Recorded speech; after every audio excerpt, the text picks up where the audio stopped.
Day 3 of Riot Fest already? I just went to bed. Alright, today has the potential to be one of the greatest Riot Fest days in the history of Riot Fest. We're going to start with the effigies at noon, which means I have to leave pretty soon on the choo-choo. We have maybe a song or two of Smoking Popes. I've already seen them live this year, which they put on a phenomenal show, because I want to race over to Pegboy to see them. It's been a few years since I've seen Pegboy. And then at 3, Dr. Strange booth to get Rhythm Collision signed record. Probably just listen half-assed to all these bands because I want to make it close to get front row for Screech and Weasel. My Brain Hurts easily in my top 10 records of all time. My Brain Hurts. What a life-changing record it was. Bad Religion, of course, after that. Suffer. So glad that they're still around playing. Might go check out Cobra Starship. I knew the singer for a little bit, way back when in the punk scene when he was in a band called Humble Beginnings. And I didn't see him for a while, then boom, then all of a sudden I seen him on MTV. Oh, good for him. Jawbreaker, and then maybe, just maybe, a song or two of Green Day. And the reason why that is I got a good ticket for the Marky Ramone Buzzcock show because of Naked Raygun and Friends. And my cat Sasha approves. Do you approve? Look at the camera, look at the camera. Time is money, time is money. There we go, the money shot. All right.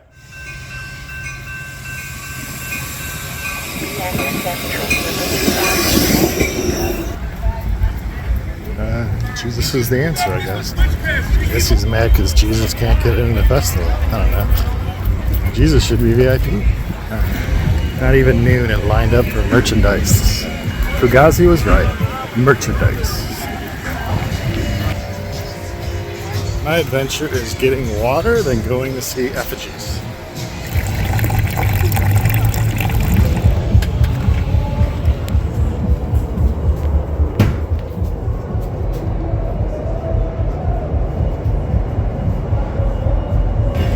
Riot Fest is killing us old punk rockers. Gotta be here at noon for effigies, and then Naked Raygun goes on like at midnight tonight. That's way too old. You gotta treat old people nicely. It's way too long of a day. Oh yeah, and screw all those VIP people over there.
Wow, what an emotional ending to a fantastic day.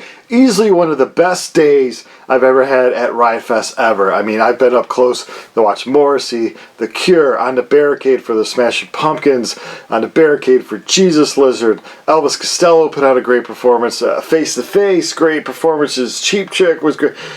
All great things at past Riot Fest, but looking at a full day, I don't know what day will ever be able to compete with this.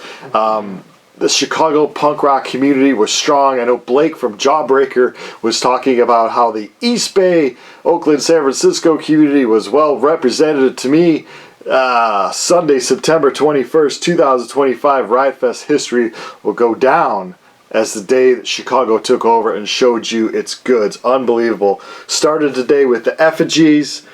Of course, their singer, John Kedsley, I'm going to talk about Pierre Kedsley, his little brother, a little bit later on. John Kedsley sadly passed away. They have a new person. I forget his name. He's doing a hell of a job. Effigies sounded great. Let me show you something. Non-viewable. This is like a comp. I got it from a WKFS. Hello, WKFS. Remains non-viewable. It's like a compilation of a lot of their early stuff on, look at that, Roadkill Records from Chicago, you know that. Yeah, Effigies, pick this up. Now they just released, like I said, they have a new singer. Burned is their latest one, and it's great. The guys are still kicking some serious ass, and it was a great way to start. I didn't want to be up and out in a field after 2 long days at noon, but they made it totally worth it. After that, I saw little clips of the Paradox. They're a young pop punk band doing good stuff. I saw the Zero Boys, epic punk rock from Indianapolis there. Went over to Smokin' Popes. I've promoted Smokin' Popes so much on this channel. They're a perfect pop punk band. I've seen them a lot. I could only stay for like 2 songs because I had to go over and see Pegboy, and they were playing, you know, iconic album on Quarter Stick Records here. Strong Reaction. I would say they surprised a lot of people. You know, obviously they're older, and Larry the singer, had health problems for a little bit. Got a lot better from that. They went on tour. And that tour just must have sharpened them up because they sounded phenomenal. And they put on an energetic, hell of a show. Yeah, it's unbelievable. He did have to bow out of singing. They're supposed to do an album play. I don't really care if they played the whole album. They played, the majority of the album. He did have to, 2 more songs. He was like, no, let's play these other 2. It's easier for him to sing. But it was a great set.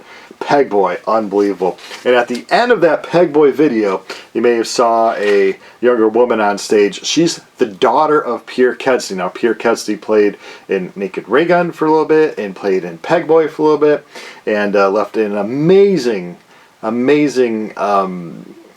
part of the Chicago scene, legacy on the whole punk rock world. I was beyond humbled and honored to share a stage with him once, me playing drums and he was playing bass, and it was like, just as somebody, I was just in awe that I was on the same stage, and I got to meet him a few times. Always a great guy, so it was really cool to see, because sadly we lost Pierre 5 years ago now, and it was really cool to see his kid able up there honoring, playing with Pegboy, playing an old Naked Ray Gun song. Is unbelievable. But yeah, this is what got me into Pegboy.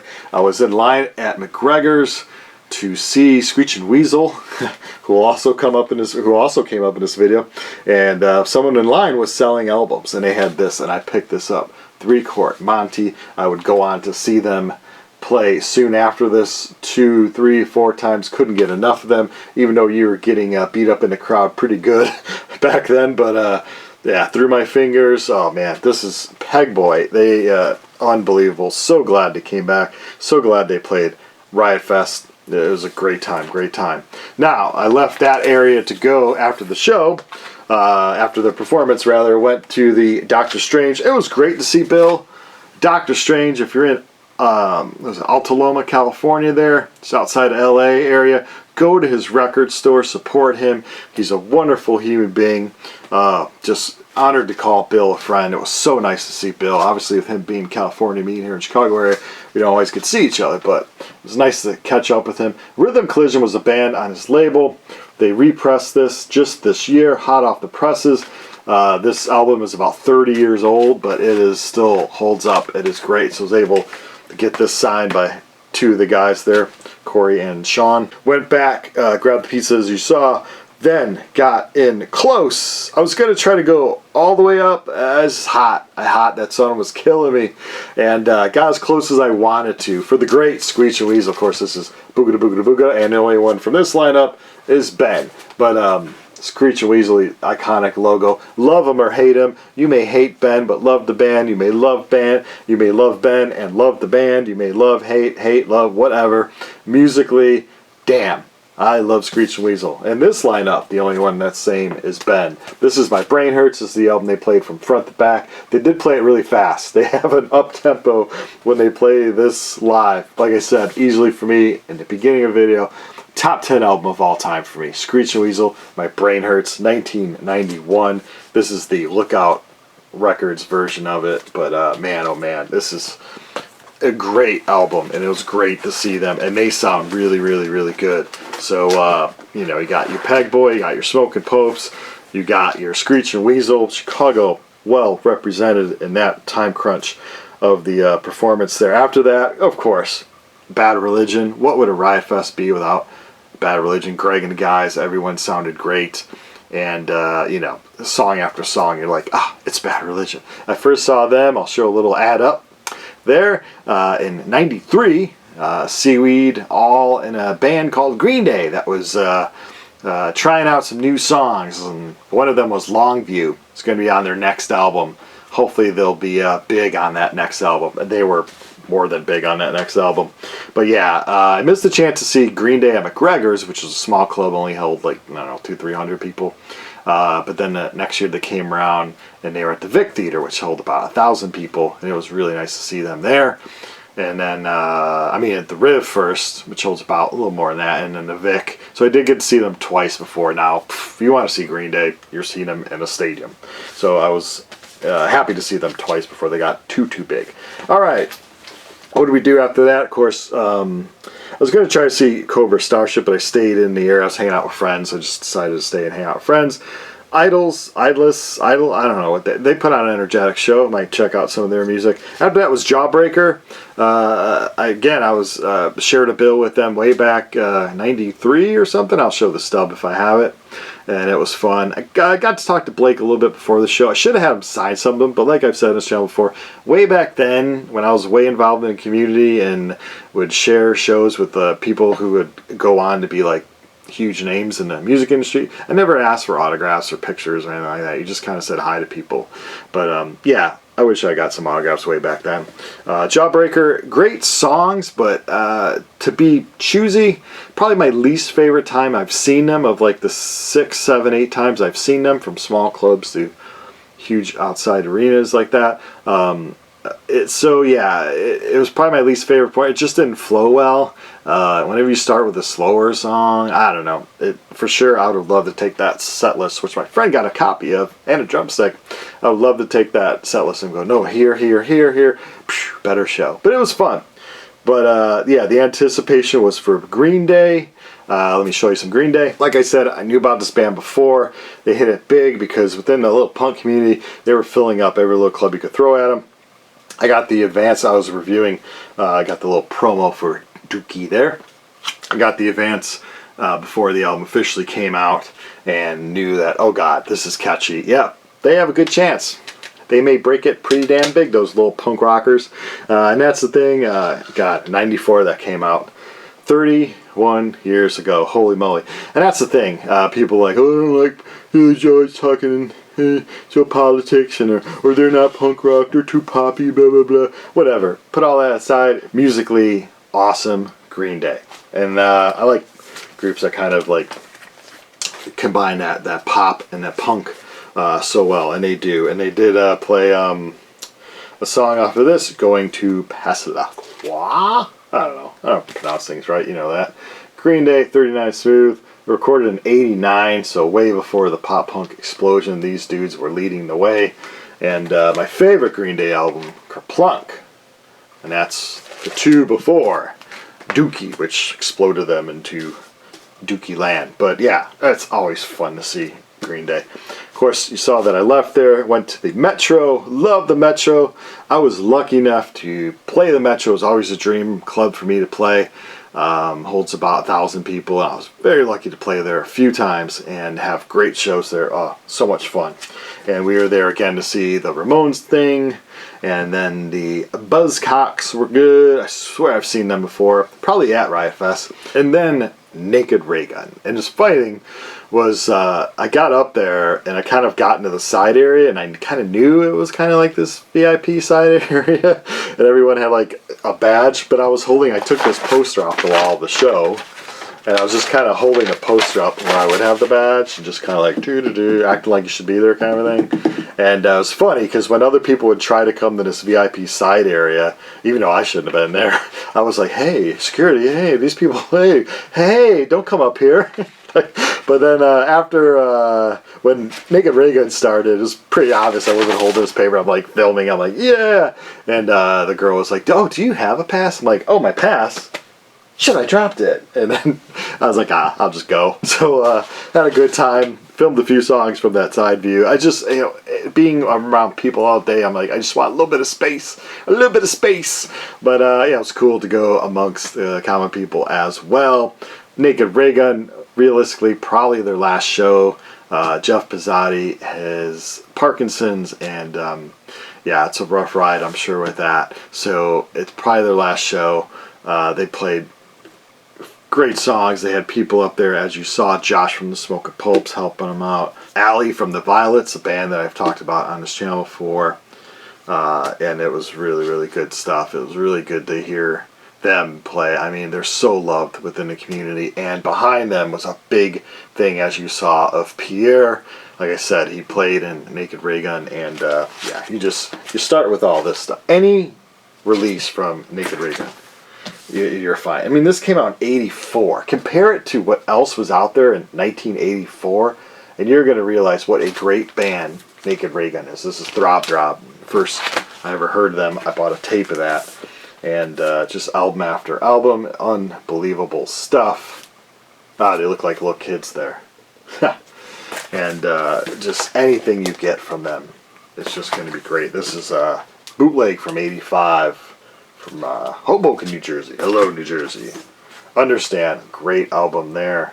It's got Pierre playing there. I believe that's the Metro, or could be the Riv here in Chicago. I don't know. Treason, a song you heard Pegboy do and Naked Raygun do. Great stuff.